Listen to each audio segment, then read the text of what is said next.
오늘 주시는 하나님의 말씀은 예레미야 12장 1절에서 6절입니다. 우리 다 같이 일어나셔서 한 절씩 교독하겠습니다. 여호와여, 내가 주와 변론할 때에는 주께서 의로우시니이다. 그러나 내가 주께 질문하옵나니 악한 자의 길이 형통하며 반역한 자가 다 평안함은 무슨 까닭이니이까. 주께서 그들을 심으심으로 그들이 뿌리가 박히고 장성하여 열매를 맺었거늘 그들의 입은 주께 그들의 마음은 머니이다. 여호와여, 주께서 나를 아시고 나를 보시며 내 마음이 주를 향하여 어떠함을 감찰하시오니 양을 잡으려고 끌어냄과 같이 그들을 끌어내시되 죽일 날을 위하여 그들을 구별하옵소서. 언제까지 이 땅이 슬퍼하며 온 지방의 채소가 마르리이까. 짐승과 새들도 멸절하게 되었사오니 이는 이 땅 주민이 악하여 스스로 말하기를 그가 우리의 나중일을 보지 못하리라 함이니라. 만일 내가 보행자와 함께 달려도 피곤하면 어찌 능히 말과 경주하겠느냐. 내가 평안한 땅에서는 무사하려니와 요단 강물이 넘칠 때에는 어찌하겠느냐. 내 형제와 아버지 집이라도 너를 속이며 내 뒤에서 크게 외치나니 그들이 내게 좋은 말을 말할지라도 너는 믿지 말지니라. 아멘. 자리에 앉으셔서 기도하겠습니다. 우리에게 진리의 말씀으로 인도해 주시기를 기뻐하시는 하나님, 오늘도 주의 진리의 말씀을 가르쳐 주시고 이 말씀대로 우리에게 지혜를 주셔서 말씀 위에서 순종하며 살아갈 수 있도록 인도하여 주옵소서. 미련한 종을 주님 손에 맡겼고 예수님의 이름으로 기도하옵나이다. 아멘. 오늘 본문은 예레미야 선지자의 질문과 하나님의 대답으로 이루어져 있습니다. 우리도 가끔 하나님에게 이런 질문을 묻고 싶은 그러한 질문입니다. 1절부터 4절까지 선지자의 질문을 먼저 보겠습니다. 여호와여, 내가 주와 변론할 때에는 주께서 의로우시니이다. 선지자는 질문을 하기 전에 먼저 하나님하고 토론하고 이렇게 논쟁할 때 하나님이 의로우시다라는 것을 고백하고 시작합니다. 하나님은 의로우신 분입니다. 인정? 그러나 내가 주님께 질문 드립니다. 악한 자의 길이 형통하며 반역한 자가 다 평안함은 무슨 까닭입니까? 하나님은 의로우신데 의로우신 하나님이 통치하시는 이 세상에 왜 악인들이 형통하고, 반역했다고 말하는 것은 거짓말하고 속이다는 뜻이거든요.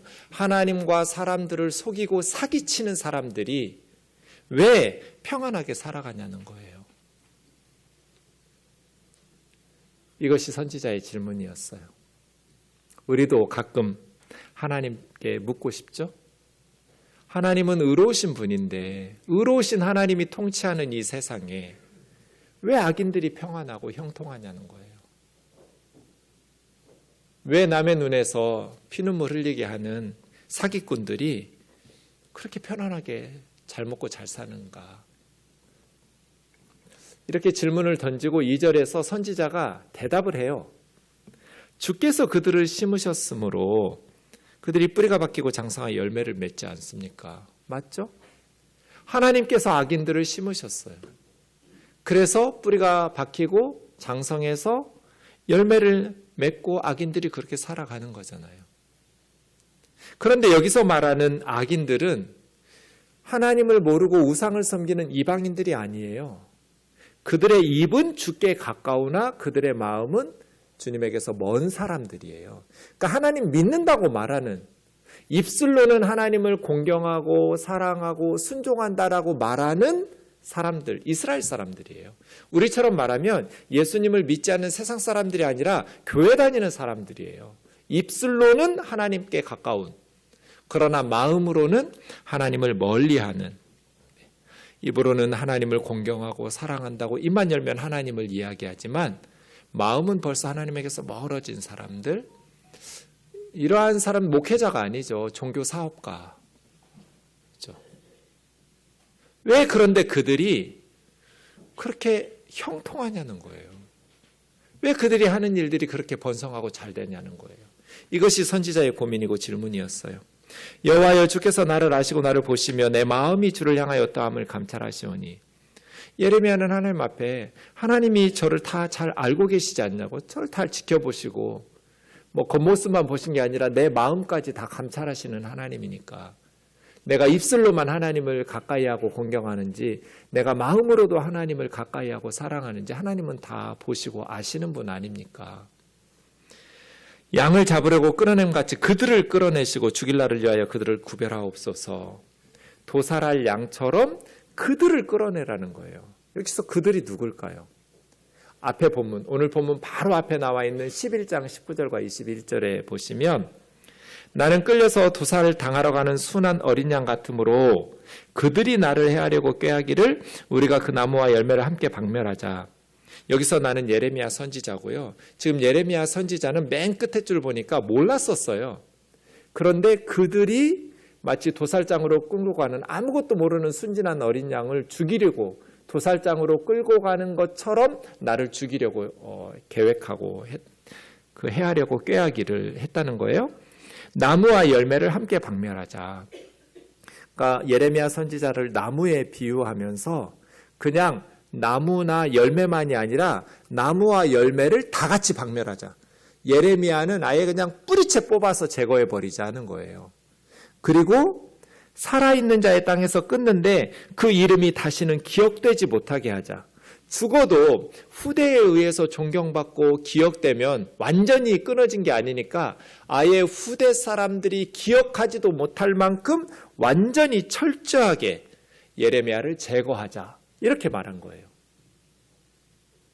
이 사람들이 도살할 어린 양처럼 예레미야 선지자를 죽이려고 한 사람들이 누구냐면 21절에 보면 아나돗 사람들이에요. 아나돗이 어디예요? 예레미야의 고향이에요. 예레미야가 아나돗 출신이잖아요. 그러니까 예레미야의 고향 사람들이 예레미야가 바르게 하나님의 말씀을 전하니까 예레미야를 죽이자고 하는 거예요. 너는 여호와의 이름으로 예언하지 말라 두렵건대 우리 손에 죽을까 하노라 하고 협박하고 위협하는 거예요. 선지자에게. 하나님의 이름으로 예언하지 말라고. 그렇게 계속해서 떠들다가 어느 순간 너는 우리 손에 죽어 하면서 위협하는 아나돗 사람들. 그리고 오늘 본문이 이어지거든요. 그러니까 선지자가 묻는 거예요. 3절 다시 보시면 여호와여 주님이 나를 아시고 나를 보시고 내 마음이 어떠한지 다 감찰하고 계시지 않습니까? 도살장으로 끌려가서 심판받아야 할 사람은 내가 아니라 나를 죽이려고 하는 우리 고향 아나돗 사람들 그들입니다. 라고 3절에서 말하는 거예요. 그런데 빠르게 하나님의 말씀을 선포하는 선지자인 나는 이렇게 박해를 당하고 저 악인들은 형통하고 그렇게 하나님과 사람들을 속이고 사기를 치는 사람들이 그렇게 평안하게 살아가는 것은 어찌 된 일입니까? 4절이요. 언제까지 이 땅이 슬퍼하며 온 땅의 채소가 마릅니까? 짐승과 새들이 멸절하게 됩니까? 그 땅에 사는 사람들이 악하면 그 자연 피조 세계도 하나님의 징계를 받죠. 그래서 채소가 마르고 기근이 있고 비가 내리지 않으니까요. 또 짐승들과 새들도 생명을 유지하기가 어렵겠죠. 그 땅 주민들이 악하기 때문에. 그런데 그 땅은 예루살렘과 유다 백성들이에요. 그 예루살렘과 유다 백성들이 그렇게 악하게 사는데 말로 표현하지는 않지만 왜냐하면 입으로는 하나님을 가까이 하니까. 그들의 마음속에 어떤 생각과 가치관이 자리 잡고 있냐면 그가 우리의 나중 일을 보지 못하리라. 하나님은 우리의 나중 미래를 몰라. 그런 뜻이에요. 이게 무슨 뜻이에요? 우리의 미래는 하나님의 손에 달려있는 게 아니야. 하나님은 우리의 미래를 모르고 계셔. 그럼 우리의 미래는 누가 주장하는 거예요? 우리가. 힘 있는 권력이, 돈이 최고야. 이런 뜻이죠. 그래서 악인들의 착각이라고 말하는 거예요. 왜 이런 현상이 발생할까요? 하나님께서 악인들에 대해서 회개하고 돌아오기를 오래 참고 기다리시니까. 교회 안에서 마음으로는 하나님에게서 이미 천길 천리나 만리나 멀어져 버렸어요. 더 이상 하나님을 사랑하지도 않고 하나님 두려워하지도 않아요. 교회에서 자기가 왕노릇해요. 그런데 입으로는 하나님을 가까이 하죠. 근데 이들이 자신들의 미래가 자기들의 계획대로 될 줄 알아요. 하나님이 우리의 미래를 결정하시는 분이 아닌 거예요. 하나님의 통치를 지금 부정하고 있어요. 입으로는 하나님이 다스리신다고 말하죠. 입으로는 하나님이 심판하신다고 말해요. 그런데 그들의 확신, 거짓된 확신과 착각은 하나님이 우리의 미래를 보지 못한다예요. 자기들이 계획한 대로 역사가 흘러갈 줄 알아요. 권력을 가지고 힘을 가진 사람들의 뜻대로 인생이 흘러갈 줄 알아요. 그래서 하나님이 오래 참으시니까 하나님이 없는 줄 알아요. 그리고 하나님이 이 세상을 다스리지 않는 줄로 착각해요. 이게 선지자의 질문이었어요. 하나님은 의로우신 분인데 왜 악인이 형통합니까? 하나님이 심으신 것 아닙니까? 그러니까 그들이 뿌리내리고 장성하여 악한 열매들을 맺으면서 살아가는 것 아닙니까? 그들 때문에 저 같은 억울한 사람들이 하나님이 다 보시고 아시고 마음까지 감찰하시고 하나님이 살펴보시지 않았느냐고. 도살장에 끌려갈 사람은 내가 아니라고, 그들이라고. 왜 근데 그들은 형통하고 평안하고 하나님의 말씀대로 순종하면서 바르게 살아가려고 하는 사람들은 이렇게 세상에서 멸시와 무시를 당하고 박해를 당하면서 억울하게 피눈물 쏟으면서 살아가야 되느냐고. 언제까지냐고. 하나님 앞에 묻는 거죠. 하나님 뭐라 대답하실까요? 악인들의 형통은 정직하게 살아가려는 사람들에게 큰 시험거리예요. 정말 하나님이 살아계신가? 정말 하나님이 내 삶을 다스리시고 우리 교회와 세상 역사를 통치하고 계신가? 우리의 미래가 정말 하나님의 손에 달려있는가? 흔들리게 돼요. 그런 시편이 시편 73편이죠. 참으로 하나님께서는 이스라엘 중 마음이 정결한 자에게 선을 행하시는데 나는 거의 넘어질 뻔했고 걸음이 미끄러질 뻔하였다. 거의 망할 뻔했다는 거예요, 이 시인이. 왜? 악인의 형통함을 보고 오만한 자를 질투했기 때문에. 악인들은 불통해야 되는데 부러울 만큼 형통하니까. 그리고 시기 질투가 날 만큼 악인들이 번성하고 번영하고 잘 되니까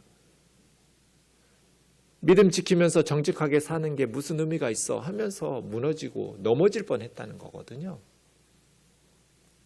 악인의 형통은 정직하게 살아가려는 사람들에게 큰 걸림돌이에요. 하나님 뭐라고 대답하실까요? 5절입니다. 만일 내가 보행자와 함께 달려도 피곤하면 어찌 능히 말과 경주하겠느냐. 이게 무슨 뜻이에요? 내가 평안한 땅에서 무사하려니와 요단강물 넘칠 때는 어찌하려느냐. 같은 질문인데요. 지금 예레미야는 어떤 상황이에요? 보행자와 함께 달리는 상황이고 평안한 땅에서 무사한 상황이에요. 근데 앞으로 예레미야에게 무슨 일이 일어날 거예요? 말하고 경주해야 될 순간이 올 거예요. 요단 강물이 넘치는 상황에서 살아가면서 하나님의 말씀을 전할 사역을 감당해야 될 순간이 올 거예요. 그러니까 하나님께서 대답하시면서 앞으로 너 말하고 경주해야 되는데 벌써부터 피곤하면 어떡하냐는 뜻이에요. 지금은 고향 아나돗 사람들이지만 앞으로 온 예루살렘과 유다 사람들이 일어나서 너를 죽이려고 할 텐데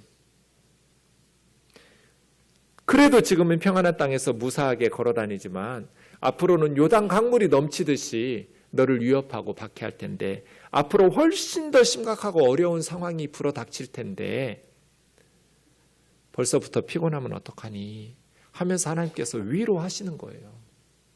예레미야야, 앞으로 너의 미래는 훨씬 더 힘겨운 상황이 닥칠 거야. 6절에 보시면 형제와 아버지 집도 너를 속일 거야. 지금은 고향 사람들이지만 가까운 친척과 가족들도 너에게 등을 돌릴 거야. 앞에서는 좋은 말로 너에게 해도 그 사람들 믿지 마라. 뒤에서는 크게 소리 지르면서 너를 비난하고 죽여야 된다고 외칠 거야. 미가 선지자에게도 하나님께서 비슷한 말씀하셨거든요. 이웃도 믿지 말고 친구도 의심하지 말고 내 품에 안긴 여인도 너의 비밀을 말하지 말라고 다 배반하고 속이고 너를 죽이는 데 가담할 거라고. 예레미야도 그럴 거라고. 5절 6절에서 먼저 하나님께서는 예레미야에게 앞으로 더 슬픈, 더 가슴 아픈 일들이 벌어질 거야 라고 말씀하시면서 왜 악인이 형통합니까? 라고 질문했을 때 7절 8절처럼 대답하시는 거죠. 내가 내 집을 버릴 거야. 내 소유를 내던질 거고 내 마음으로 사랑하는 것을 원수의 손에 넘길 거야. 여기서 내가는 하나님이죠. 하나님께서 하나님의 집 예루살렘 성전이에요. 예루살렘 성전을 포기하고 버릴 거야. 내 소유, 내 마음으로 사랑하는 것은 이스라엘 사람들, 하나님의 백성들이에요. 그렇게 악하게 살아가는데도 하나님께서는 내 소유, 내 마음으로 사랑하는 자라고 말해요. 이것이 인류의 희망이에요. 우리가 죄악 가운데서 살아도 하나님께서는 우리를 하나님의 소유, 마음으로 입으로만 사랑하시지 않아요. 하나님은 마음속 깊은 곳에서부터 우리를 사랑하세요. 하지만 하나님께서 영원히 참고 기다리시진 않을 거예요.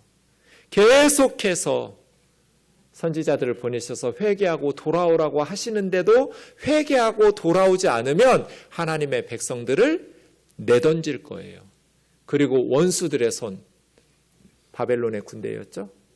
북방에서 쳐들어오는 바벨론의 군대에게 넘길 거야. 악인들이 형통한 것처럼 보이지만 여기서 악인들은 이스라엘의 형통한 악인들이었어요. 입으로는 하나님을 가까이 하지만 마음은 하나님에게서 먼 사람들.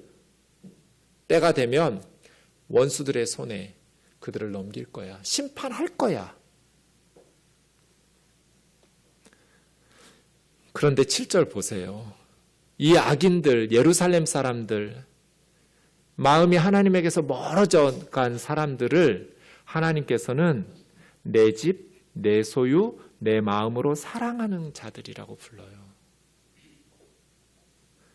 아빠나 엄마가 판사인데 죄 짓고 온 죄수가 그 피고가 자기 아들이나 딸이면 그 딸에게 사형을 선고하거나 감옥을 선고하는 판사 엄마 아빠의 마음이 얼마나 가슴 아플까요?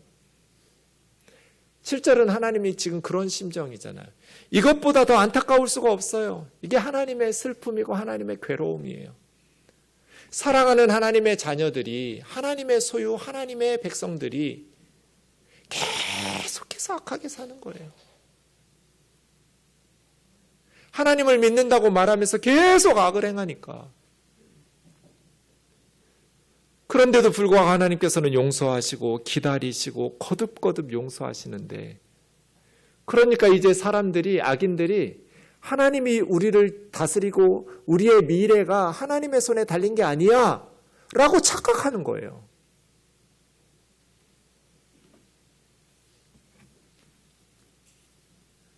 그 예루살렘과 유다 사람들이 멸망하는 이유가 8절에 나와 있죠. 내 소유가 하나님의 백성들이에요. 숲속의 사자 같아서. 그냥 야수, 숲속의 맹수 같아요. 연약하고 힘없는 양들 잡아먹고 연약한 백성들 억압하고 착취하는. 그런데 그 맹수가 하나님을 향하여서도 우르렁대고 소리를 내요. 이제 간이 배 밖으로 나온 거예요. 하나님께서 오래 참고 기다리시니까 이제 하나님한테 까불면 죽는다고 그래요. 하나님을 향하여 우르렁대는 숲속의 사자가 됐어요. 자기들 마음대로 하나님을 조정할 수 있을 줄 알아요. 그래서 내가 그들을 미워하여 그들을 원수의 손에 넘길 거야. 악인들이 영원히 형통하지는 않을 거야, 예레미야야. 내 소유가 내게 대하여 문이 있는 매가 아니냐. 매라고 해도 되고 하이에나라고 해도 돼요. 하여간 시체 뜯어먹는 매와 짐승들처럼 그렇게 백성들을 억압하고 착취하고 갑질하고 하나님을 향하여서도 으르렁대고 하나님을 향하여서도 소리를 내고.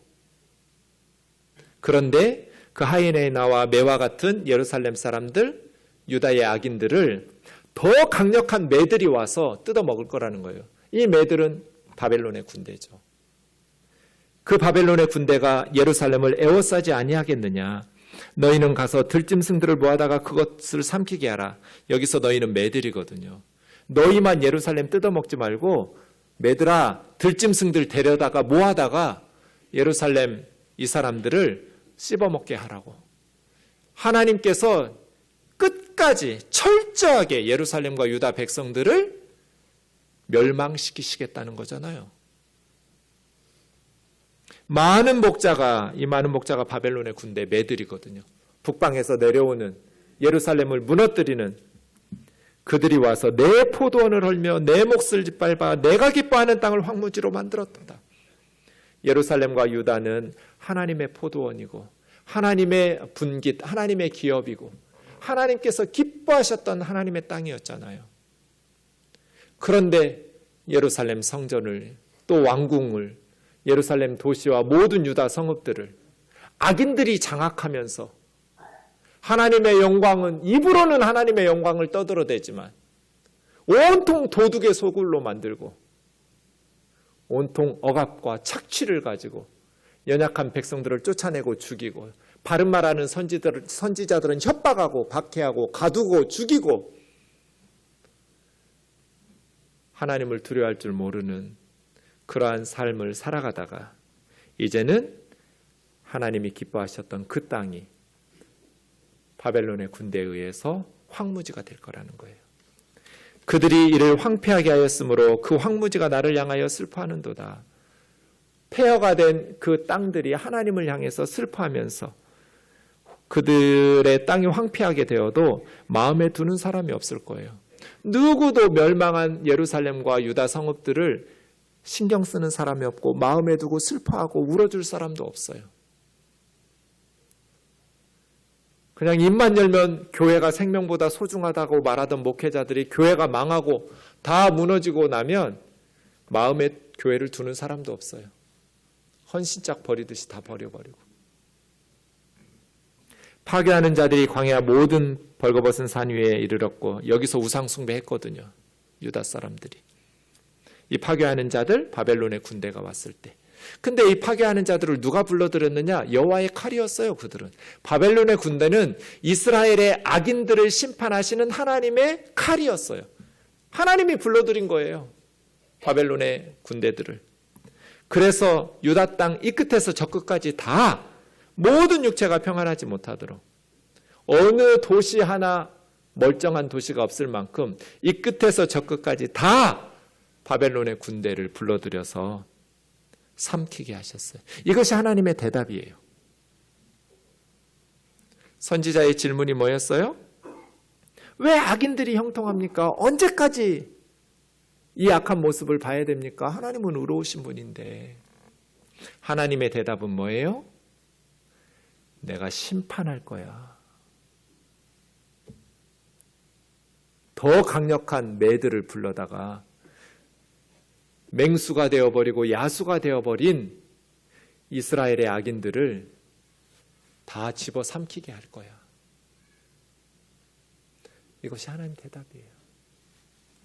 예레미야 15장 5, 6절 같이 읽겠습니다. 시작.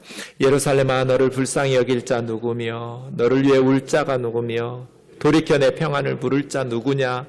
여호와께서 이르시되 내가 나를 버렸고 내게서 물러갔으므로 내게로 내 손을 펴서 너를 멸하였노니 이는 내가 뜻을 돌이키기에 지쳤음이로다.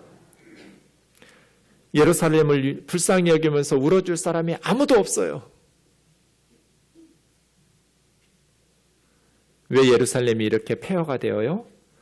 내가 나를 버렸고 내게서 물러갔으므로. 그들이 하나님을 버렸기 때문이에요. 버리지 않았다고 강변해도 왜냐하면 입은 하나님에게 가까웠으니까. 마음은 이미 천길 만길 동떨어져 있었어요. 하나님의 손으로 그들을 멸하셨어요. 내가 뜻을 돌이키기에 지쳤다. 하나님께서 회초리를 들어서 때리려고 하다가 그래도 사랑하는 하나님의 백성이니까 뜻을 돌이키셔서 선지자 보내서 회개하라고 해요.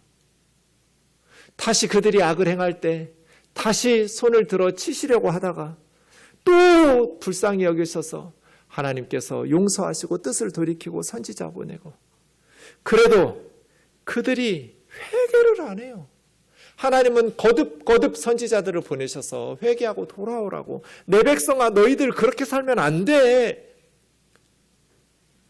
그렇게 하나님께서 수도 없이 마음을 고쳐먹고 용서하시고 또 용서하시고 또 용서했었더니, 이제 하나님이 없는 줄 알고 하나님이 그들의 미래를 다스리고 결정하시지 않는 것처럼 자기들 뜻대로 될 줄 알고 힘 있는 사람, 권력을 가진 사람들의 마음대로 미래가 결정되는 줄로 착각하면서 그렇게 살아가요. 하나님께서 뜻을 돌이키기에 이제는 지쳤다.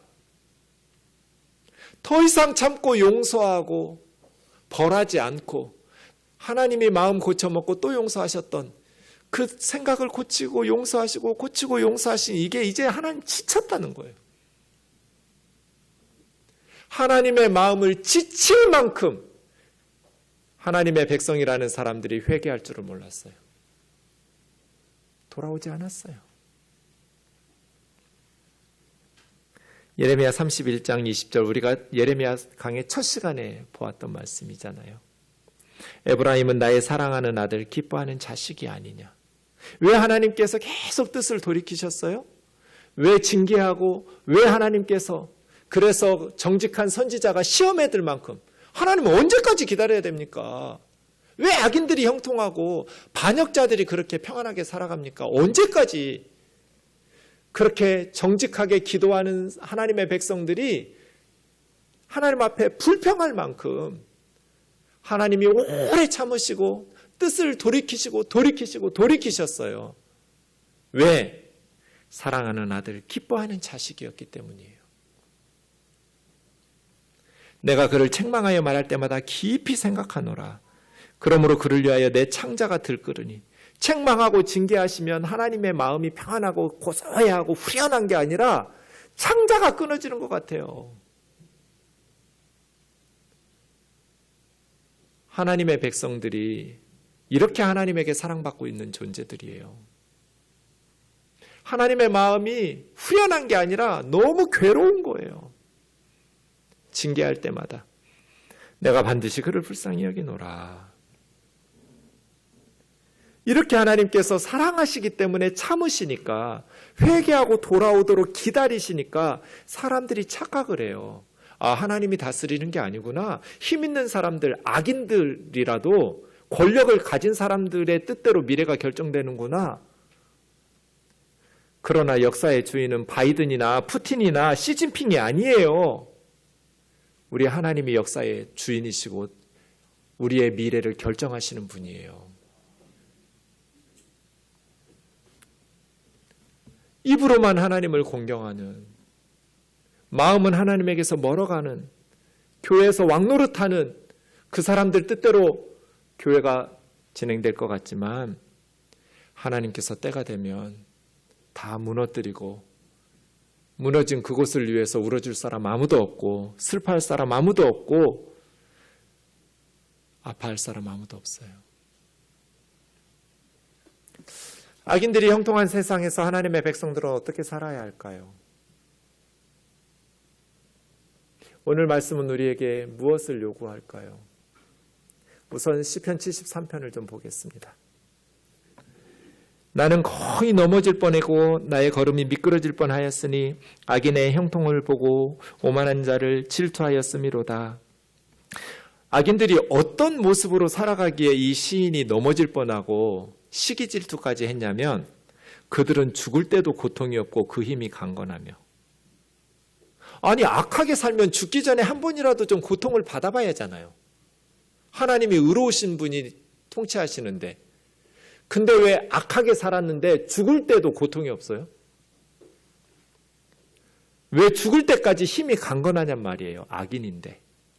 사람들이 당하는 고난이 그들에게는 없고 사람들이 당하는 재앙도 그들에게는 없나니, 남들 다 당하는 고난과 재앙이 왜 악인들에게는 임하지 않냔 말이에요. IMF가 되거나 코로나가 되고도 돈을 더 많이 벌어. 망하는 법을 몰라, 악인들이.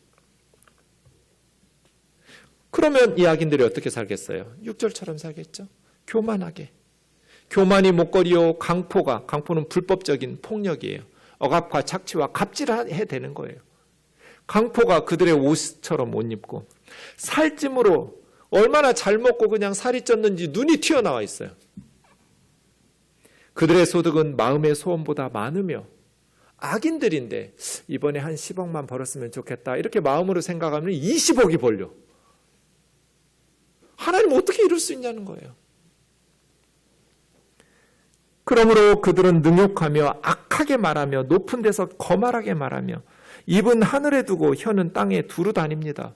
하나님을 향해서 조롱하고 비방하고 비웃고 입이 하늘에 있어요. 온 땅을 다니면서 왕노릇하고. 근데 11절 그들의 악인들의 착각이 뭐냐면 오늘 본문하고 똑같아요. 하나님이 어찌하랴 지존자에게 지식이 있으랴 하는도다. 하나님이 역사의 주인이 아니에요. 권력을 가지고 힘을 가진 사람들이 역사를 이끌어간다고 확신해요.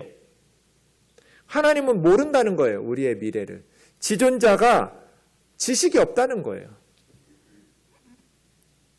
볼지어다 이들은 악인들이라도 항상 평안하고 재물은 더욱 불어나는도다. 이렇게 악인들의 형통은 정직하게 살아가려는 사람들에게 큰 시험거리예요. 11절 보세요. 내가 내 마음 깨끗하게 하며 내 손을 씻어 무죄한 것이 실로 헛되도다. 정직하게 살면 손해만 보고 억울한 일만 당하고 바보 되는 세상에서 내가 내 마음을 깨끗하게 하고 손을 씻어 깨끗하게 살고 말씀에 순종하면서 양심껏 정직하게 사는 게 바보 됐다. 이렇게 시험에 드는 거죠. 16절이요. 내가 어쩌면 이것을 알까 생각하면서 심한 고통이 되었는데 17절에서 깨달았어요. 이 시인이 성소에 들어가서 깨달았는데 뭘 깨달았냐면 성소에서 예배드리다 깨달았는지 기도하다가 말씀 듣다 깨달았는지 모르겠지만 하여간 성전에 들어가서 깨달았어요. 뭐를 깨달았어요? 악인들의 종말을 깨달았어요. 악인들의 종말은 언제예요? 죽을 때가 아니에요. 하나님의 심판대예요. 죽을 때에도 평안하고 힘이 약해지지 않았어요. 악인들은. 내가 성소에서 그 악인들의 종말을 깨달았다. 하나님의 심판대 앞에 간다라는 것을 깨달은 거예요. 그리고 났더니 18절이에요. 하나님이 정말 그 악인들에게 미끄러운 곳에 두셨구나. 악하게 살면 뭔가 고난을 당하고 내가 정신 차려 이러다가 천벌을 받지? 이런 게 차라리 은혜인데 악하게 사는데 마음의 소원보다 소득이 더 많아. 하는 일마다 번성하고 누구도 거칠 것이 없고 막아서는 자가 없어요. 그게 정말 미끄러운 거예요. 하나님께서 그들을 파멸에 던지실 것이기 때문에.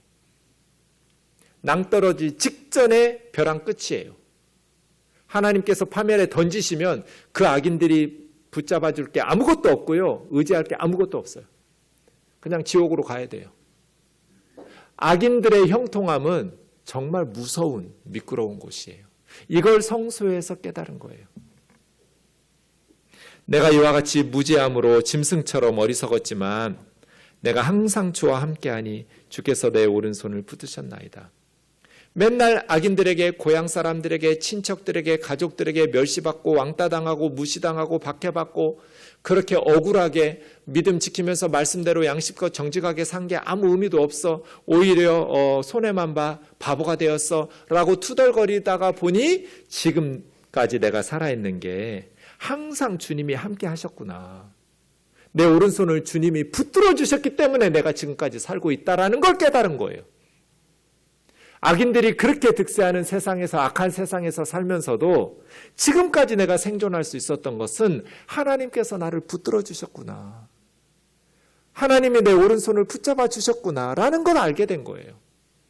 그러면서 하나님 앞에 주의 교훈으로 나를 인도하시고 영광으로 나를 영접하시리니 하늘에서 주 외에 누가 내게 있으며 땅에서는 주밖에 내가 사모할 자 없습니다. 하늘에서도 땅에서도 나에게는 하나님 한 분이면 충분합니다.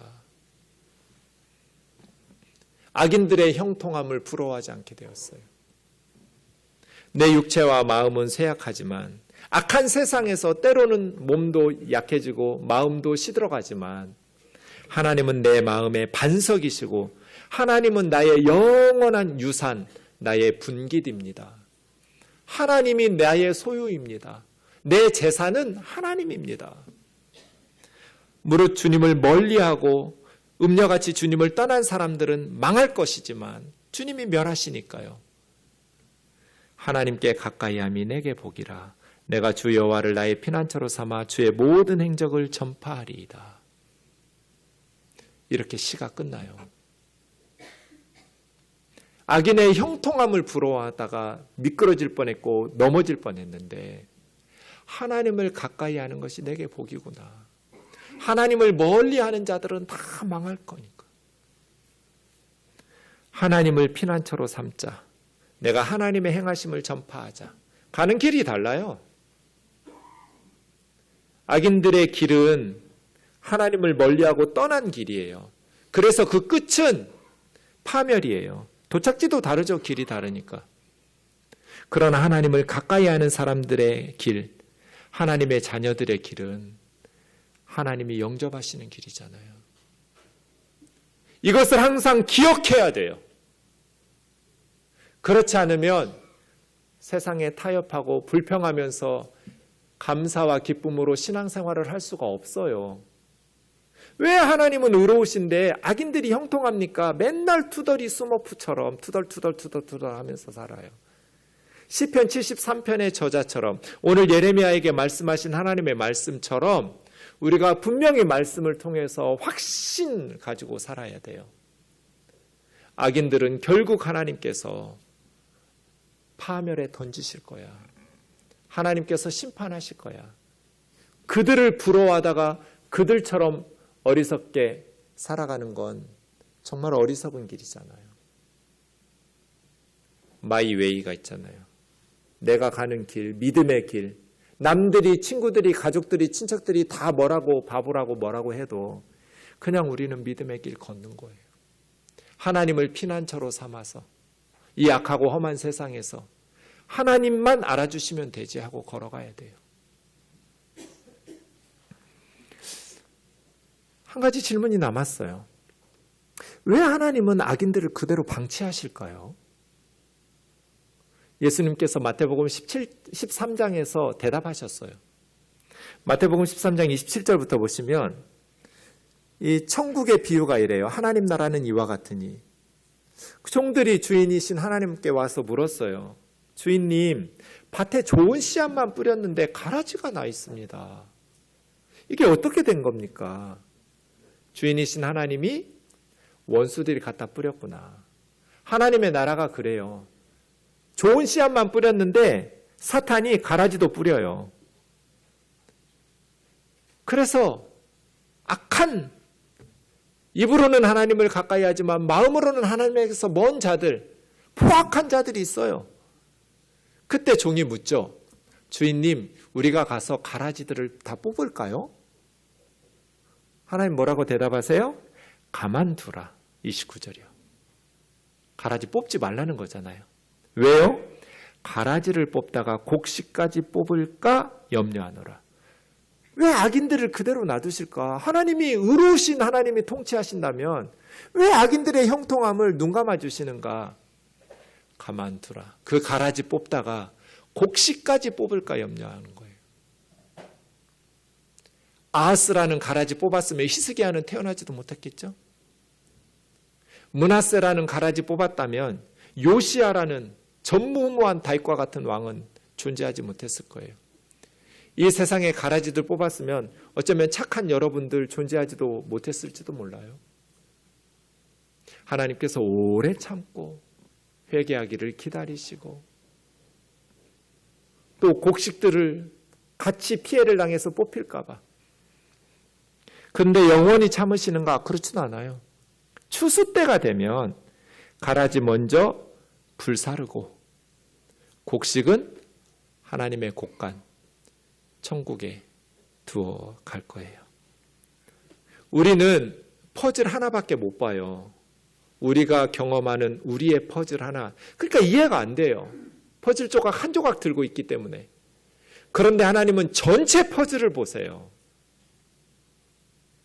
그렇게 역사를 다스리시고 이끌어 가세요. 퍼즐 하나밖에 들고 있지 않은 우리가 하나님을 향해서 왜 이러냐고 해서 답 안 나와요.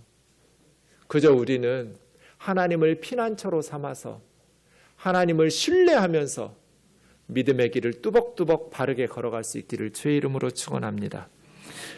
어떻게 해야 될까요? 어떻게 그 믿음의 길을 걸어가야 될까요? 오늘 본문 5절을 다시 보세요.